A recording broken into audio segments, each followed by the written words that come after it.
Le propriétaire de l'hôtel entra cette nuit-là comme s'il n'était qu'un autre client fatigué, mais il portait dans sa poche la clé de tous les secrets du grand hôtel Belmaroni. Maximiliano Belmaroni Drago avait choisi un costume simple, laissé sa montre chère dans le coffre et enregistré sa propre arrivée sous un faux nom. Pour la réception, il n'était qu'un voyageur réservé qui demanda le silence et monta seul. Pour lui, c'était le début d'une enquête qui consumait déjà ses nuits depuis des mois. Si cette histoire retient votre attention, observez chaque détail, car parfois la vérité n'apparaît pas dans les cris, mais dans un couloir vide, dans la main tremblante d'une employée et dans une facture que personne n'aurait dû autoriser. Le 8e étage semblait trop parfait. Tapis épais, lumière dorée, vases alignés, portes fermées, parfums discrets et ce silence élégant que seuls les hôtels de luxe savent vendre. Maximiliano resta immobile près du mur du fond, faisant semblant de regarder des messages sur son téléphone. En réalité, il suivait chaque mouvement. Dans les rapports de la chaîne, de petites différences apparaissaient toujours au même endroit. Clients permanents, comptes élevés, frais répétés, services que personne ne parvenait à justifier. Le directeur général, Reinaldo Verizo Fontane, disait qu'il s'agissait d'erreurs administratives. Maximiliano faisait semblant de le croire, mais au fond, il ne faisait même plus confiance à son propre écho. Des années plus tôt, un frère avait retiré de l'argent de l'entreprise familiale et avait disparu sans se retourner. Depuis, Maximiliano avait appris une phrase dure, qu'il répétait en silence chaque fois qu'il voyait des chiffres étranges. Le détournement commence là où la confiance s'endort. C'est pour cela qu'il était là, caché dans son propre empire, attendant que quelqu'un commette une erreur. C'est alors que la porte de service s'ouvrit. Valeria Cienfuegos Aramburu sortit en poussant un chariot de serviettes. Elle portait un uniforme propre, les cheveux attachés, des pas légers et un regard attentif. Elle n'était pas jeune, elle n'était pas distraite, elle ne ressemblait pas à quelqu'un capable de se perdre dans des couloirs qu'elle connaissait mieux que beaucoup de directeurs. Maximiliano l'observa sans bouger. Elle s'arrêta devant la suite 814, inspira profondément et frappa 2 fois. La porte ne s'ouvrit pas. Valeria utilisa la clé de service et entra avec précaution, laissant une fente. De l'intérieur vint la voix fragile de Doña Ofelia Bendramin Castagno.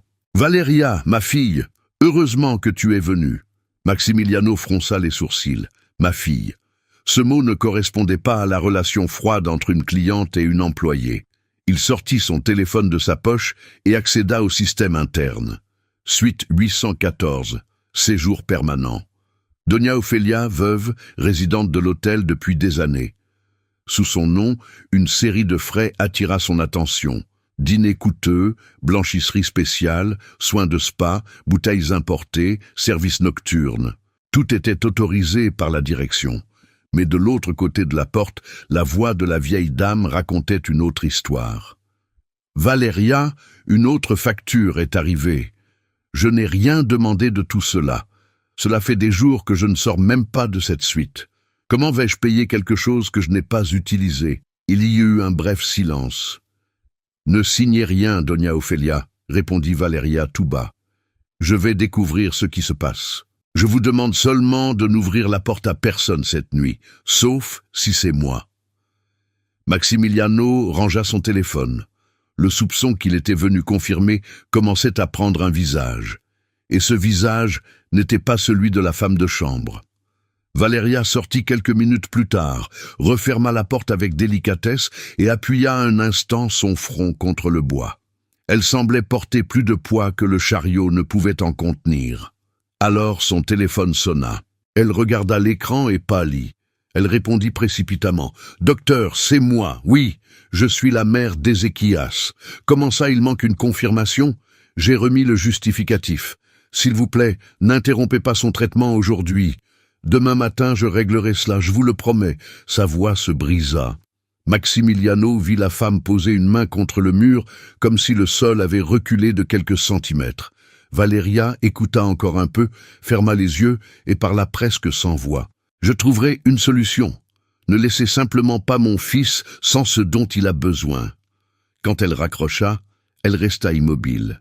Puis, elle essuya rapidement ses yeux et remarqua l'homme arrêté au bout du couloir. Elle redressa le corps à la même seconde, comme si la honte faisait partie obligatoire de l'uniforme. « Pardon, monsieur, avez-vous besoin de quelque chose ?» Maximiliano décroisa les bras. « Non, mais j'ai besoin de comprendre quelque chose. La dame de la suite 814 a des problèmes avec sa facture depuis longtemps ?» Valeria se figea. Ses doigts serrèrent la poignée du chariot. « Pourquoi me demandez-vous cela?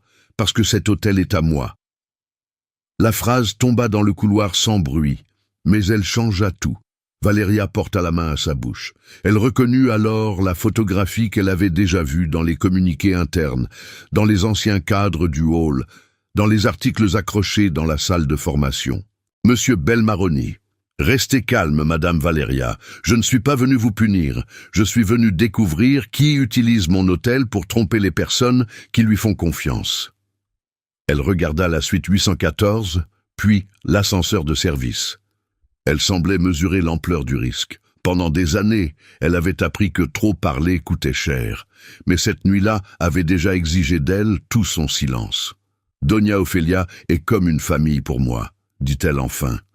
Ma mère, Ramona, était son amie. Quand je suis resté seul avec Ézéchias Petit, c'est Doña Ofelia qui m'a aidé à trouver un emploi ici. Et maintenant, ils ajoutent des frais sur son compte, pas seulement sur le sien, sur ceux d'autres clients âgés aussi. J'ai vu des frais répétés, j'ai vu des ordres modifiés après la clôture, j'ai vu des notes disparaître. Mais j'ai peur, monsieur. Si je perds cet emploi, mon fils perd son traitement. Maximiliano écouta sans l'interrompre. Son expression n'était plus celle du soupçon, mais celle de la honte. La honte d'avoir marché si longtemps dans les salons de marbre sans percevoir qui portait le véritable poids de l'hôtel. « Votre fils aura de l'aide aujourd'hui, » dit-il. « Et il en aura aussi longtemps qu'il en aura besoin. La fondation de la chaîne existe pour cela, même si quelqu'un a oublié de vous le dire. » Valeria tenta de répondre, mais l'émotion ferma sa gorge. « Maintenant, j'ai besoin d'un nom, » continua Maximiliano. « Qui autorise les mouvements des comptes permanents ?» Elle ferma les yeux. « Reynaldo Verizo Fontan. » Maximiliano resta immobile. Ce nom traversa des années d'amitié, de réunions, de toasts, de confiance et de souvenirs de son père. Reynaldo était plus qu'un directeur. Il était presque de la famille, et c'était peut-être pour cela qu'il était resté si près du coffre. « Écoutez-moi attentivement, dit-il. Ne sortez pas par l'entrée principale. Prenez vos affaires sans passer par la direction. Demain matin, allez voir Camilla Sotomayor Braco. Elle vous recevra comme quelqu'un d'essentiel, pas comme une simple employée. Dites tout. Et avant de partir, cherchez Don Aurelio Pizarnik Mendoza, l'ancien concierge du hall. Dites seulement ceci. Belmaroni veut voir ce qu'il garde. » Valeria acquiesça, encore tremblante. Maximiliano entra dans l'ascenseur. Avant que les portes ne se ferment, il dit « Cette nuit, vous ne m'avez pas seulement montré un problème. Vous m'avez montré que mon hôtel possède encore des gens honnêtes. » Quand il disparut, Valeria resta seule dans le couloir. Pour la première fois depuis longtemps, la peur ne commandait plus en elle. Au 12e étage, sans rien savoir, Reynaldo Verizo Fontane souriait devant un tableau de calcul, certain que tout le monde continuerait à être aveugle. Il ne savait pas encore qu'au même instant, la femme qu'il avait toujours ignorée portait une phrase capable d'ouvrir de vieux tiroirs, de réveiller des témoins oubliés et de transformer l'éclat impeccable du grand hôtel Belmaroni en scène de sa chute finale sans retour. Valeria descendit par l'ascenseur de service, en répétant la phrase comme quelqu'un qui tient une bougie allumée pendant une tempête. Belmaroni veut voir ce qu'il garde. Belmaroni veut voir ce qu'il garde. Au sous-sol, les couloirs étroits sentaient le savon, le vieux café et l'urgence. Des employés passaient la tête baissée, chacun prisonnier de son propre service, sans imaginer que la nuit ordinaire venait déjà de se briser en deux. Elle laissa le chariot dans le dépôt, retira de son casier un petit sac et y rangea 3 papiers froissés qu'elle réunissait depuis des semaines. Copies de bons, note d'horaire et un reçu étrange portant la signature abrégée de Reynaldo. Quand elle arriva dans le hall, Don Aurelio Pizarnik Mendoza était derrière le comptoir, pliant un journal avec la même patience que toujours. C'était un homme aux cheveux blancs, à la posture ancienne et aux yeux qui semblaient avoir vu tous les clients arriver avant même qu'ils ne descendent de voiture. Valeria s'approcha lentement. La réceptionniste s'occupait d'un couple étranger et le pianiste du bar rangeait des partitions au loin. Personne ne fit attention à elle. Don Aurelio, murmura-t-elle, « Dis, ma fille, Belmaroni veut voir ce que vous gardez. » Le vieux concierge ne bougea pas un muscle. Il ferma seulement le journal, le posa à côté du téléphone et inspira profondément, comme s'il venait enfin d'entendre un mot de passe attendu pendant la moitié de sa vie. Alors il s'est réveillé, murmura-t-il. Valeria sentit un frisson. « Vous saviez ?» Je soupçonnais. Savoir est une chose sérieuse. J'ai gardé ce que je pouvais parce qu'un petit homme se trahit dans les détails. Reynaldo a toujours cru qu'un vieil employé devenait un meuble. Il a oublié qu'un meuble reste aussi dans la pièce quand les secrets sont dits. Il ouvrit un tiroir, en retira une enveloppe brune, mais ne la lui remit pas. Il la toucha seulement avec 2 doigts. Cela ne reste pas avec moi cette nuit. Dites à monsieur Belmaroni qu'il l'aura avant l'aube. Et vous, ma fille, partez par le côté. Ne regardez pas en arrière, ne parlez à personne de la direction et n'acceptez aucun trajet. Valeria le remercia des yeux et sortit. La rue était froide. De petits camions déchargeaient des légumes et un chien dormait près du kiosque à journaux. Elle marcha jusqu'à l'arrêt, mais avant que le bus n'arrive, son téléphone vibra. C'était un message sans identification. « Revenez à l'hôtel. Il y a des documents à vous à la direction. » Elle éteignit l'écran. Elle ne répondit pas. Elle connaissait ce genre de piège, poli à l'extérieur et dangereux à l'intérieur.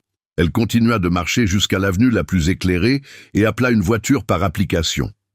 En entrant, elle regarda par la vitre arrière et vit une voiture sombre arrêtée près du coin de la rue.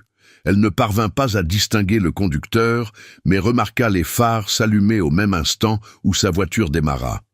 Dans le petit appartement où elle vivait, Ézéchias était réveillé. Le jeune homme ouvrit la porte avant même qu'elle ne frappe. Il avait le visage pâle de quelqu'un qui avait attendu des nouvelles, en comptant les minutes. « Maman, il s'est passé quelque chose. Il s'est passé quelque chose, mon fils. Mais cette fois, cela peut être une bonne chose. » Elle ne raconta que le nécessaire. Elle dit que le propriétaire de l'hôtel était apparu, qu'il découvrirait peut-être la vérité, que son traitement ne serait pas oublié. Ézéchias écouta sans l'interrompre. Quand Valeria termina, il montra la table de la cuisine. Dessus se trouvait une boîte réfrigérée, une enveloppe de la Fondation Belmaroni et une petite carte portant les initiales MB. « C'est arrivé il y a 15 minutes, dit-il. Un garçon du laboratoire l'a apporté. Il a dit que c'était payé pour plusieurs mois. » Valeria s'assit lentement, comme si ses jambes avaient désappris à soutenir l'espoir. Elle prit la carte. Il y avait une phrase courte. Aucune mère honnête ne devrait supplier pour l'essentiel. Elle pleura sans faire de bruit. Ézéchias s'approcha, l'enlaça par les épaules, et pour la première fois, il ne sembla pas être le fils protégé. Il sembla être son compagnon de lutte. « Maman, si monsieur Belmaroni aide, alors tu dois aider aussi. Raconte tout. Je vais tout raconter, répondit-elle. Mais avant, je dois retourner à l'hôtel. Ils ont essayé de s'en prendre à Doña Ofelia. Ézéchias n'essaya pas de l'en empêcher. Il lui tendit seulement son sac et dit « Vas-y, je vais bien. J'ai verrouillé la porte et j'ai le numéro de la fondation. » Quand Valeria retourna au grand hôtel Belmaroni, l'aube commençait déjà à affaiblir la nuit. Au 8e étage, elle trouva 2 hommes devant la suite 814. L'un était un agent de sécurité de l'hôtel, connu pour trop obéir. L'autre, elle ne l'avait jamais vu, grand, discret, avec un regard calme et un badge d'entreprise. « Vous ne pouvez pas entrer, dit le gardien connu. « Ordre de la direction, la cliente sera transférée. Transférée où ?» demanda Valeria. Avant qu'il ne réponde, le nouvel homme fit un pas en avant. « Elle ne sera pas transférée. Je m'appelle Diego Bazar Comoggi.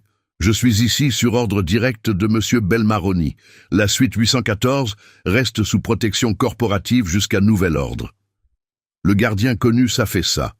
Diego ouvrit le passage avec respect. « Madame Valeria, Doña Ofelia veut vous voir. » À l'intérieur de la suite, la vieille dame était assise sur le canapé, couverte d'une couverture bleue. Malgré son âge, elle gardait la tête haute. Valeria courut vers elle. « Il voulait me faire sortir d'ici, ma fille, » dit Ophélia. Il parlait joliment, mais trop joliment aussi peut mentir. J'ai dit que cette suite était ma maison et que je ne sortirais que par ma propre volonté. Valeria s'agenouilla près d'elle. « J'aurais dû parler avant. » « Non, ma fille, tu as parlé quand tu as pu. Chaque personne a son jour où le courage rejoint le cœur. » Ophélia serra sa main et révéla quelque chose que Valeria n'avait jamais entendu entièrement. Ramona, sa mère, s'était occupée d'elle de nombreuses années auparavant, lorsque l'ancien mari d'Ophélia avait été hospitalisé pendant des semaines dans un hôpital de la capitale. Ramona apportait de la soupe, lavait les vêtements, lisait des lettres, tenait compagnie sans demander de récompense. Plus tard, quand Valeria était née, Ophélia avait promis de la protéger comme si elle était de son sang. « Ta mère m'a appris que la famille se choisit aussi, » dit la vieille dame. « C'est pour cela que je suis restée dans cet hôtel. Ce n'était pas le luxe, c'était la mémoire. Tant que je serais ici, tu aurais quelqu'un qui veillerait sur toi. » Valeria baissa la tête sur les mains d'Ophélia. Dehors, Diego restait dans le couloir. Au 12e étage, Reynaldo recevait la nouvelle que le transfert avait échoué. Son sourire habituel disparut. Il appela Moreau, le neveu ambitieux qui s'occupait des faveurs discrètes. « La femme de chambre en sait trop, » dit Reynaldo. « Demain, elle ne doit pas arriver jusqu'à l'auditrice. » Moreau demanda comment il devait agir.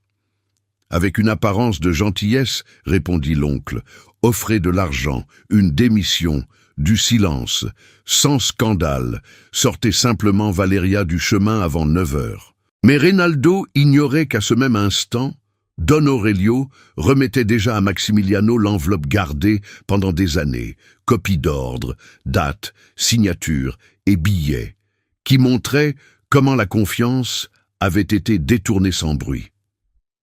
En recevant les papiers, Maximiliano ne cria pas.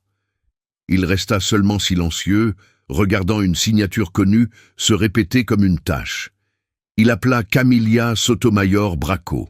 « Demain matin, Valeria viendra vous voir. Recevez-la comme une conseillère. Protégez chacune de ses paroles et préparez la salle du conseil. Reynaldo va découvrir que les couloirs témoignent aussi. » De l'autre côté de la ville, Moreau préparait déjà une enveloppe élégante, convaincu qu'une simple signature achèterait la peur de Valeria. Il ne savait pas que sa peur était restée dans le couloir du 8e étage. Il ne savait pas non plus que, lorsque le matin arriverait, chacun de ses pas serait suivi par des yeux que Reynaldo avait toujours jugés inutiles. Le concierge, la réceptionniste, la femme de chambre et le propriétaire lui-même, caché derrière la porte qu'il croyait contrôler, sans comprendre qu'il était déjà complètement encerclé. Lors de la réunion, Valeria entra sans baisser les yeux. Reynaldo tenta de sourire, mais Camilla ouvrit les dossiers. Don Aurelio remit l'enveloppe et Maximiliano posa chaque preuve sur la table. Le silence envahit la salle. Reynaldo perdit son poste, Mauro avoua la pression, et Doña Ofelia reçut une protection définitive dans la suite 814.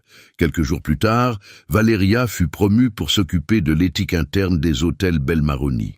Ézéchias reçut un traitement garanti, et Maximiliano apprit qu'un empire ne se sauve pas avec du marbre, mais avec des gens honnêtes. À la porte de l'hôtel, Valeria respira librement. Pour la première fois, elle n'était plus invisible. Désormais, elle était vue et respectée.